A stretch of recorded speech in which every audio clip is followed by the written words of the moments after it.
Para pemirsa, kita sampai pada hari ke-36 dalam buku BDKA Jilid 4. Nantinya ada 16 buku yang harus kita doakan supaya dapat diselesaikan semuanya, sehingga umat Tuhan dapat mengerti bagaimana janji Allah sudah digenapi dan akan terus dihidupi umatnya.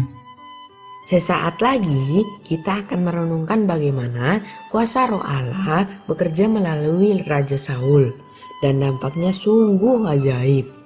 Bangsa Israel bisa mengalahkan penindas mereka. Mari kita menyambut kebenaran firman-Nya. Halo adik-adik, kita berjumpa lagi untuk belajar firman Tuhan dengan renungan berpetualang dalam kerajaan Allah. Adik-adik, apa yang akan kita pelajari saat ini? Kita akan belajar tentang sebuah mukjizat yang sering kali orang tidak lihat. Apakah itu? Nah, kita akan pelajarinya dari 1 Samuel pasal yang ke-11 ayat yang pertama sampai dengan ayat yang ke-13. Namun sebelumnya mari kita berdoa. Bapa, kiranya Engkau terus beranugerah dan berbelas kasihan kepada kami, sehingga kami boleh belajar akan kebenaran firman Tuhan untuk mengenal betapa besar dan luar biasanya kuasa Tuhan. Dalam nama Tuhan Yesus kami berdoa. Amin. Adik-adik, ada banyak bangsa yang memusuhi orang-orang Israel. Salah satunya adalah bangsa Amon, adik-adik. Pada waktu itu bangsa Amon dengan dipimpin oleh Nahas sedang mengepung Yabes Gilead. Tentu saja orang-orang Yabes Gilead ini sangat ketakutan. Kenapa adik-adik? Karena Nahas dengan pasukan Amonnya itu adalah pasukan yang sangat kuat. Kemudian orang-orang Yabes Gilead mengirimkan utusan kepada Nahas. Untuk apa? Untuk membuat perjanjian damai dengan dia. Tetapi apa yang menjadi jawab Nahas untuk orang-orang Yabes Gilead? Begini katanya. Baiklah. Aku akan mengadakan perjanjian damai dengan kalian. Tetapi dengan satu syarat. Yaitu bahwa aku menyungkil setiap mata kalian, mata orang-orang Israel, mata kanan kalian. Sehingga aku mendatangkan malu untuk seluruh orang Israel. Itu kata dari Nahas. Syarat perjanjian sangat berat dan sangat mengancam orang-orang Yabes Gilead. Tentu mereka sangat takut adik-adik. Mosok mau kehilangan mata kanannya? Untuk itulah orang-orang Yabes Gilead itu meminta kelonggaran. Mereka meminta waktu 7 hari untuk mendapatkan pertolongan. Mereka mengatakan, baiklah, beri kami waktu 7 hari untuk kami mencari pertolongan. Jika dalam waktu 7 hari tidak ada pertolongan, sudah terserah apa yang kamu lakukan untuk kami. Benar adik-adik? Kemudian orang-orang Yabes Gilead ini mengirimkan utusan ke daerah Israel yang lain. Dan sampailah mereka ke Gibea Saul. Di sana pun orang-orang Israel sangat ketakutan dan sangat tidak berani melawan Nahas dan pasukan Amon. Karena memang benar-benar tahu bahwa pasukan ini sangat kuat adik-adik. Jadi yang mereka lakukan adalah menangis adik-adik. Di saat orang-orang ini menangis, datanglah Saul dari padang. Ketika dia melihat orang-orang Israel menangis, dia bertanya, saudara-saudara, ada apakah ini sehingga kalian menangis? Coba ceritakan padaku. Kemudian mereka menceritakan kepada Saul bahwa orang-orang Yabes Gilead akan kehilangan mata kanannya karena diancam oleh Nahas, si pasukan Amon itu. Nah, adik-adik, mendengar itu kuasa Tuhan menaungi Saul sehingga Saul menjadi sangat marah.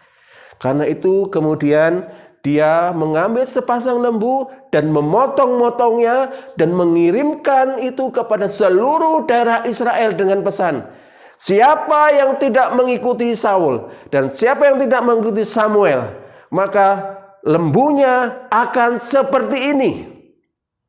Adik-adik, ternyata itu mendatangkan ketakutan kepada orang-orang Israel.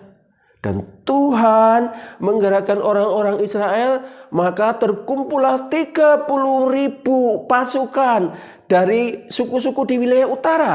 Dan ada 3.000 orang dari suku selatan, yaitu Yehuda.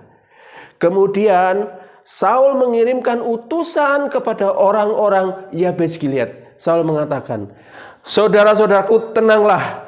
Besok sebelum matahari terik, kalian sudah mendapatkan pertolongan. Benar adik-adik. Maka Saul menyusun pasukannya, membaginya menjadi 3 pasukan. Kemudian pada pagi buta, Saul menyerang pasukan Amon. Tentu pasukan Amon tidak siap adik-adik. Mengapa? Karena ketika orang-orang Yabes Gilead mendengar pesan dari Saul, mereka memberikan utusan kepada Nahas. Mereka mengatakan bahwa Tuan Nahas, besok kami mau menyerahkan diri kepadamu. Terserah apa yang kamu mau lakukan kepadaku. Wah, orang Amon menjadi leha-leha tentunya adik-adik. Wah, mereka mau menyerah. Tidak tahunya pagi-pagi buta pasukan Saul menyerang mereka. Sehingga mereka sangat kocar-kacir, kalah. Mereka berantakan lari sendiri-sendiri. Akhirnya kemenangan diperoleh oleh Saul oleh karena pertolongan Tuhan adik-adik. Setelah mendapatkan kemenangan, kemudian para pendukung Saul bertanya kepada orang-orang Israel, siapakah kemarin yang mengatakan bahwa Saul tidak pantas menjadi raja? Serahkan pada kami, maka kami akan membunuhnya. Ternyata tidak semua orang Israel itu mendukung Saul. Ada yang menghina Saul menjadi raja. Dan sekarang pengikut-pengikut Saul mau membalas dendam. Tapi apa yang dikatakan Saul? Saul mengatakan, tidak saudara-saudaraku, hari ini tidak boleh ada yang dibunuh. Karena Tuhan telah mewujudkan keselamatan kepada orang-orang Israel. Jadi dengan perkataan itu Saul menenangkan orang-orang yang mendukungnya adik-adik.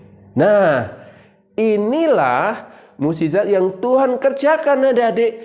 Tuhan mengubah Saul dari seorang yang malu, minder, menjadi seorang yang berani dan memimpin orang-orang Israel. Sehingga orang-orang Israel mendapatkan kemenangan adik-adik. Kemenangan yang hanya diperoleh oleh kuasa Tuhan yang menyertai Saul adik-adik. Demikian juga kuasa Tuhan itu menyertai kita sehingga kita tidak perlu takut, kita tidak perlu gentar, kita tidak perlu khawatir dalam hidup kita. Karena Tuhan yang mempunyai kuasa yang besar itu menyertai kita selalu. Tetapi adik-adik, akankah orang-orang Israel itu melihat bahwa hanya oleh anugerah Tuhan maka Saul menang? Atau mereka hanya melihat itu, oh karena kemampuan Saul, sehingga mereka mengagung-agungkan Saul karena mereka menang terhadap orang-orang Amon? Akankah Saul juga setia mengikut Tuhan dan tetap mendengarkan Tuhan? Nah, itu yang akan kita pelajari di dalam pelajaran-pelajaran berikutnya. Amin. Mari kita berdoa. Bapa di surga, kami bersyukur Engkau mengizinkan kami mengenal kasih dan kuasa Tuhan. Tolonglah kami ya Bapa, supaya kami hidup berserah dan sandar kepada Tuhan, supaya kami tidak menjadi takut dan khawatir. Dalam nama Tuhan Yesus kami berdoa. Amin.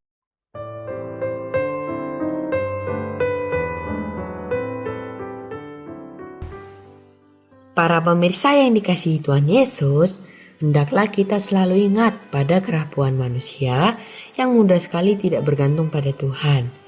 Jangan sampai bangsa Israel meninggikan raja baru ini karena sukses yang baru dicapainya. Sebaliknya, baiklah semua umat menerima raja ini sebagai pemberian Tuhan. Seharusnya dalam peperangan ini Saul memimpin bangsa Israel pada jalan yang benar. Semoga Saul terus berespon dengan benar dan tepat terhadap pimpinan Tuhan. Untuk besok, silakan para pemirsa baca dari 1 Samuel pasal 11 ayat 14 sampai dengan pasal 12 ayat 25. Jangan lupa share link YouTube BDKA sebagai bagian dari kesaksian kita. See you!